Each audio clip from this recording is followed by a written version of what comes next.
خوش آمدید۔ آج ہم ایک بہت ہی الگ اور سچ کہوں تو ایک نہایت دلچسپ زاویے سے بات کرنے والے ہیں۔ کبھی سوچا ہے کہ ایک مقدس کتاب کو ایک کمپیوٹر کوڈ کی طرح بھی پڑھا جا سکتا ہے؟ یہ خیال سننے میں شاید تھوڑا عجیب لگے، بالکل۔ لیکن ہمارے پاس آج ایک ایسا سورس ہے جو قرآن کو صرف ایک مذہبی کتاب کے طور پر نہیں دیکھتا، بلکہ وہ اسے ایک الہیاتی آپریٹنگ سسٹم یعنی ایک ڈیوائن آپریٹنگ سسٹم کے طور پر پیش کرتا ہے۔ واہ، الہیاتی آپریٹنگ سسٹم، یہ تو ایک بہت بڑا دعویٰ ہے۔ جی، اور یہ بہت گہرا بھی ہے۔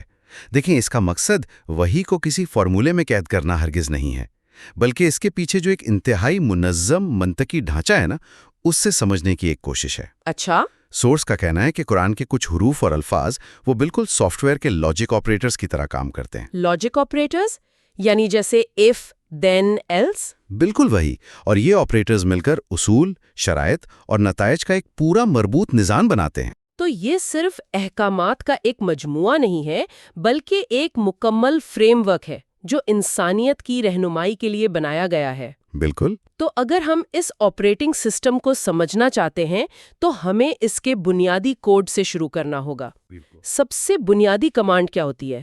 کسی بھی پروگرامنگ زبان کی بنیاد تو if then ہوتی ہے۔ جی بالکل۔ کیا قرآن میں اس کے برابر کوئی چیز ہے؟ جی، اور یہیں سے ہمارا سورس اپنی بات شروع کرتا ہے۔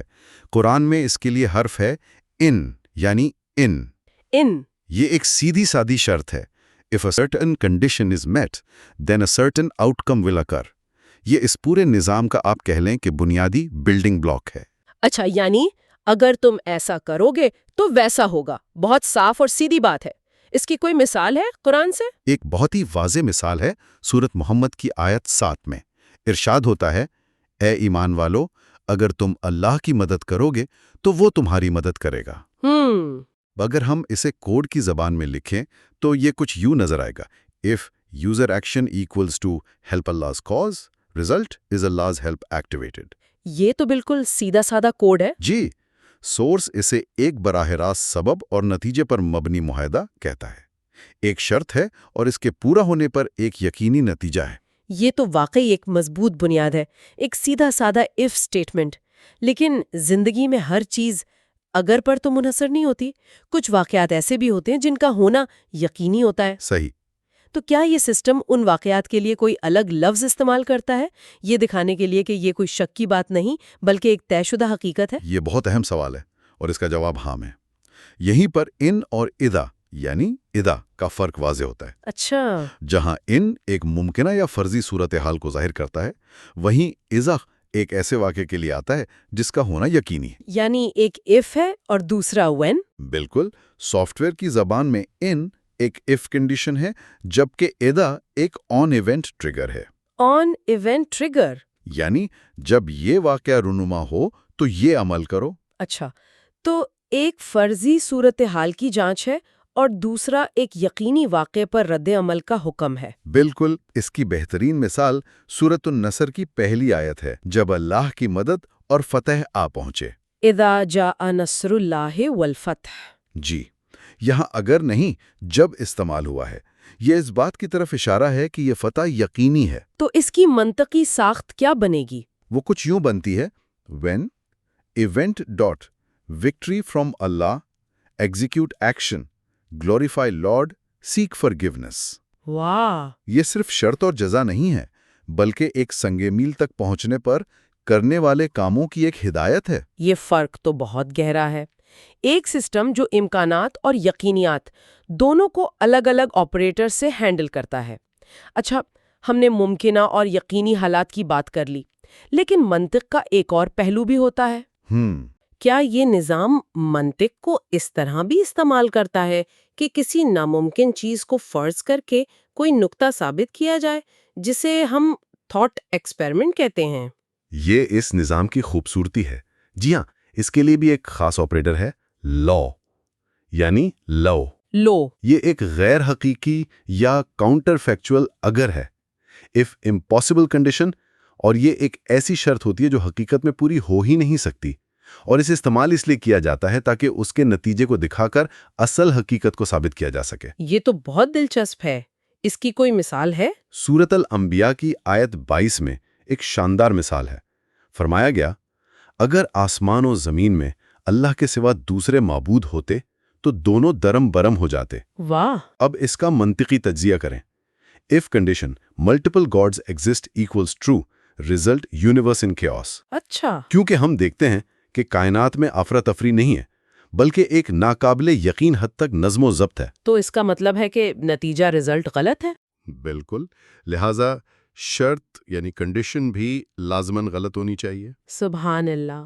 یعنی قرآن صرف حکم نہیں دے رہا بلکہ اپنے پڑھنے والے کو منطقی استدلال کا ایک طریقہ سکھا رہا ہے تاکہ وہ خود نتیجے پر پہنچ سکے۔ جی، اور ہمارا سورس اسے ایک بہت ہی خوبصورت نام دیتا ہے۔ وہ کیا؟ تضاد کے ذریعے ثبوت کا الگورتھم، یعنی پروف بائی کانٹرڈکشن الگورتھم۔ واو! یہ قاری کو محض ماننے والے سے بڑھا کر ایک سوچنے والا بناتا ہے۔ یہ منطقی ٹولز تو واقعی حیران کن ہیں۔ یہ انفرادی حالات اور دلائل پر لاگو ہوتے ہیں، لیکن ایک آپریٹنگ سسٹم کو تو بڑے پیمانے پر کام کرنا ہوتا ہے۔ جی، کیا اس نظام میں کوئی ایسا طریقہ بھی ہے جو اصولوں کو ایک شخص یا ایک گروہ پر نہیں بلکہ پوری انسانیت پر لاگو کرے، ایک عالمگیر قانون کی طرح؟ بالکل ہے، اور اس کے لیے آپریٹر ہے من، یعنی جو کوئی بھی۔ من یہ ایک عالمگیر فلٹر کی طرح کام کرتا ہے۔ سورس اس کا موازنہ ایک ایسے کوڈ سے کرتا ہے جو پہلے پوری انسانیت کو منتخب کرتا ہے اور پھر اسے کچھ شرائط کی بنیاد پر فلٹر کرتا ہے، جیسے for each user in humanity of user criteria equals to true apply rule. اچھا، تو یہ ایک وسیع اصول قائم کرتا ہے اور پھر اس میں سے کچھ لوگوں کو الگ کرتا ہے۔ جی، اور اس کی سب سے بہترین مثال سورۃ العصر میں ملتی ہے، جہاں پہلے ایک عالمگیر اصول بیان کیا گیا، بے شک انسان خسارے میں ہے۔ یہ اصول من کے دائرے میں آنے والے ہر فرد یعنی تمام انسانوں پر لاگو ہوتا ہے۔ پھر اگلی آیت میں ایک فلٹر لگایا جاتا ہے، سوائے ان لوگوں کے جو ایمان لائے اور نیک عمل کرتے رہے۔ بالکل، تو یہ ایک معیار پر مبنی فلٹرنگ یعنی کرائٹیریا بیسڈ فلٹرنگ کا نظام ہے۔ صحیح۔ پہلے ایک ڈیفالٹ سٹیٹس یعنی خسارہ سب کے لیے مقرر کیا اور پھر ایمان اور نیک عمل کی شرائط پر پورا اترنے والوں کو اس ڈیفالٹ سے مستثنیٰ قرار دے دیا۔ یہ انتہائی مؤثر اور واضح طریقہ ہے۔ اچھا، اس سے نتائج اور استثناء کا سوال پیدا ہوتا ہے۔ ہم نے شرائط اور ان کے نتائج کی بات کی، لیکن کیا یہ سسٹم ہمیں یہ بھی بتاتا ہے کہ نتیجہ کتنی جلدی سامنے آئے گا؟ بہت اچھا سوال ہے۔ کیا ہر عمل کا رد عمل فوری ہوتا ہے یا کچھ چیزوں میں وقت لگتا ہے؟ یہ ایک اور گہرا نقطہ ہے، اور سورس کے مطابق قرآن اس کے لیے بھی الگ الگ آپریٹرز دیتا ہے۔ یہاں فا اور سما کا جوڑا سامنے آتا ہے۔ فا اور سما۔ فا فوری عمل کی طرف اشارہ کرتا ہے، اس کا مطلب ہے ایگزیکیوٹ انسٹنٹلی۔ یہ ایک تیز رفتار فوری نتیجے کو ظاہر کرتا ہے۔ اور سما؟ سما اس کے برخلاف ہے، یہ تاخیر یا ترتیب سے عمل درآمد کا آپریٹر ہے، یعنی کنڈیشن ویٹ دین ایگزیکیوٹ نیکسٹ پروسیس۔ اچھا، یہ صرف پھر کا ترجمہ نہیں ہے بلکہ اس میں ایک وقفے کا، ایک ترتیب کا تصور شامل ہے۔ یہ دکھاتا ہے کہ کچھ نتائج فوری ہوتے ہیں جبکہ کچھ عمل ایک پروسیس سے گزر کر وقت کے ساتھ ظاہر ہوتے ہیں۔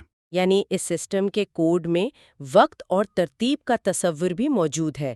یہ صرف یہ نہیں بتاتا کہ کیا ہوگا بلکہ یہ بھی کہ کب اور کیسے ہوگا۔ جی بالکل۔ اس سسٹم کی پیچیدگی تو واقعی بڑھتی جا رہی ہے۔ جی، اور یہیں پر وہ بنیادی منطقی آپریٹرز بھی آتے ہیں جن کے بغیر کوئی سسٹم مکمل نہیں ہوتا۔ جیسے کہ مثلاً او یعنی اور۔ یہ سیدھا سادہ اور آپریٹر ہے۔ اور یہ انتخاب پر مبنی شاخیں بناتا ہے، یعنی چوائس اے اور چوائس بی۔ اور اس کا ساتھی اینڈ آپریٹر۔ اس کے لیے وا یعنی واہ ہے، جس کا مطلب اور ہے۔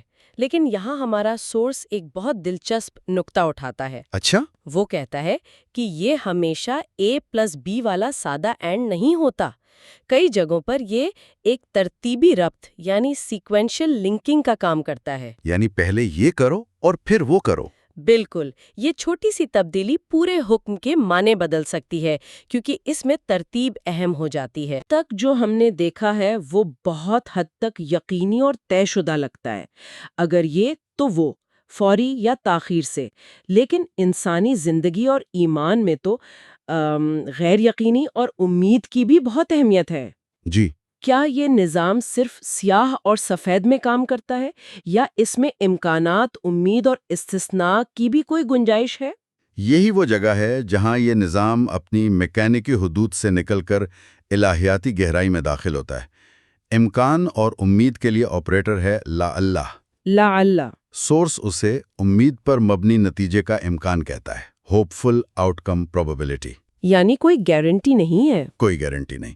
اس کا سافٹ ویئر متبادل ہو سکتا ہے، if action expected outcome is likely۔ یہ بتاتا ہے کہ کچھ اعمال کے نتائج یقینی نہیں بلکہ ممکنہ اور امید پر مبنی ہوتے ہیں۔ اس میں انسان کی کوشش اور اللہ کی مرضی دونوں شامل ہو جاتی ہیں۔ یہ تو بہت خوبصورت بات ہے۔ یہ سسٹم کو سخت اور بے لچک ہونے سے بچاتا ہے۔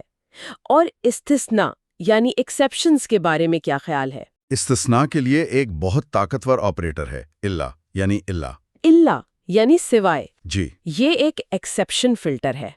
ایکسیپشن فلٹر اس کی سافٹ ویئر منطق ہے if not exception condition۔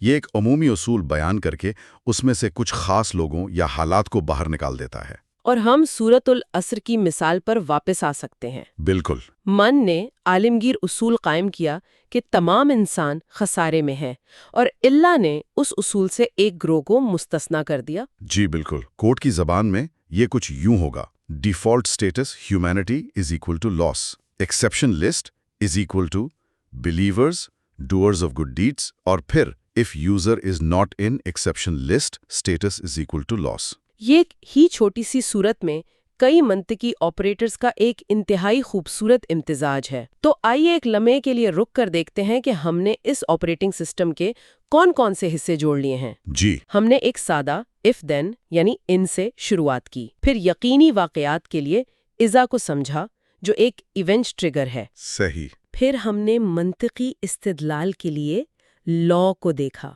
جو ایک کاؤنٹر فیکچول ٹول ہے۔ اس کے بعد اصولوں کو پوری انسانیت پر لاگو کرنے کے لیے من کا عالمگیر فلٹر دیکھا۔ جی، پھر ہم نے وقت اور ترتیب کو کنٹرول کرنے والے فا اور سما کو جوڑا، بنیادی منطق کے لیے اور وا کو شامل کیا، یعنی اور اینڈ۔ بالکل۔ اور آخر میں اس نظام میں لچک اور گہرائی پیدا کرنے والے لعل یعنی امکان اور اللہ یعنی استثناء کو بھی دیکھا۔ اور جب آپ ان سب کو ایک ساتھ دیکھتے ہیں تو سورس کا بنیادی دعویٰ بہت واضح ہو جاتا ہے۔ وہ کیا؟ یہ کہ قرآن محض کہانیوں اور احکامات کا بے ترتیب مجموعہ نہیں، بلکہ ایک انتہائی منظم اصولوں پر مبنی اخلاقی نظام ہے، ایک رول بیسڈ مورل سسٹم۔ یعنی اس کا ہر حصہ دوسرے سے جڑا ہوا ہے۔ بالکل۔ سورس کے آخری نتیجے نے مجھے واقعی سوچنے پر مجبور کر دیا۔ اس نے کہا کہ یہ ایک ایسا نظام ہے جس میں اعمال کا تعلق نتائج سے ہے، جی، استثناء کا تعلق رحمت سے ہے، اور ثابت قدمی کا تعلق ختمی انجام سے ہے۔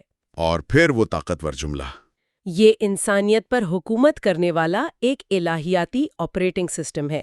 جی، اور یہ زاویہ نظر ہمیں قرآن کے متن کی ساختی خوبصورتی کو ایک نئے انداز سے سراہنے کا موقع دیتا ہے۔ یہ صرف روحانی رہنمائی نہیں بلکہ ایک منطقی شاہکار بھی ہے۔ بالکل۔ واقعی اس گفتگو کے بعد قرآن کے الفاظ کو پڑھتے ہوئے ان کی منطقی ساخت پر دھیان نہ دینا مشکل ہوگا۔ یہ ایک بالکل نئی پرت کو کھول دیتا ہے۔ بالکل، اور یہ مزید گہرائی میں جانے کی دعوت بھی دیتا ہے۔ سورس کے آخر میں کچھ تجویز ہیں، جیسے سورۃ العصر کو ایک مکمل الگوریدم کی شکل میں لکھنا۔ اچھا، تو ہمارے سننے والوں کے لیے ایک حتمی غور طلب سوال یہ ہو سکتا ہے کہ ہم نے آج اس آپریٹنگ سسٹم کے الگ الگ پرزوں کو جوڑ کر دیکھا ہے۔ اگر اس فریم ورک کو استعمال کرتے ہوئے قرآن کی کسی اور پوری صورت کا نقشہ بنایا جائے تو کیا ہوگا؟ تو اس کی اخلاقی رہنمائی یا اس کی ساختی خوبصورتی کی کون سی نئی چھپی ہوئی پرتیں آشکار ہو سکتی ہیں؟ اس صورت کا مکمل پروگرام کیسا نظر آئے گا؟ واہ، یہ ایک ایسی سوچ ہے جو اس گہرے مطالعے کو ایک نئی سمت دے سکتی ہے۔